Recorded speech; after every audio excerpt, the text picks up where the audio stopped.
This is the way that I center up my vise so that when I drill a hole down through the pen blank, it's going to be more or less in the center.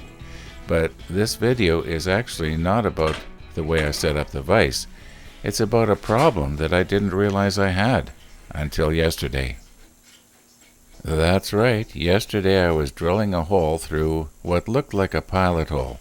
Well, it wasn't a pilot hole, it was actually drilled out for some other purpose, but in all intents and purposes it was a pilot hole, and I was using a brad point bit to go down through it, and of course that's the wrong bit to use. And as you can see here, the vise was flapping back and forth pretty good. I thought it was clamped in place.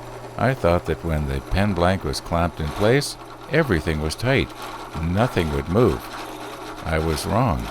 I had assumed everything was tight. Remember the video Never Assume? Well, apparently I'm still doing it.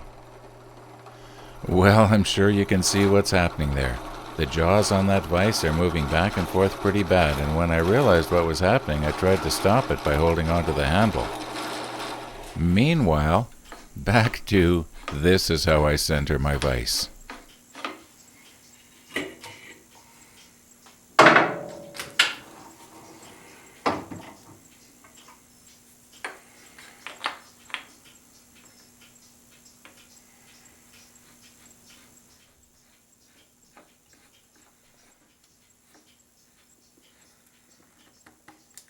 Now you think everything's nice and tight, right?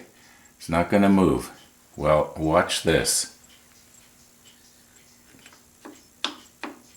Now, I always wondered why it was that sometimes the hole down the center of the blank seemed to be just a little bit off, and it shouldn't have been.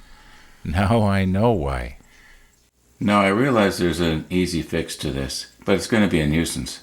And that is that after I get the bit snugged up in the vise, and that's before I clamp it down onto the table, I will put a little piece of wood that will be cut exactly the right length, wedged in between here and here.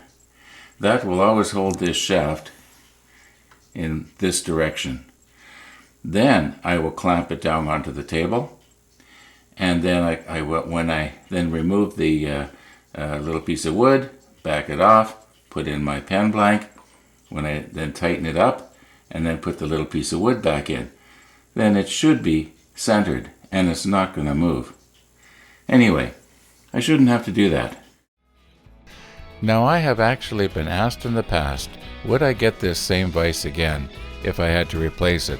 I'd have to say right now, no. I'd look around and see if possibly for, maybe very little extra money I could get something that was a little better. Anyway, thanks for watching.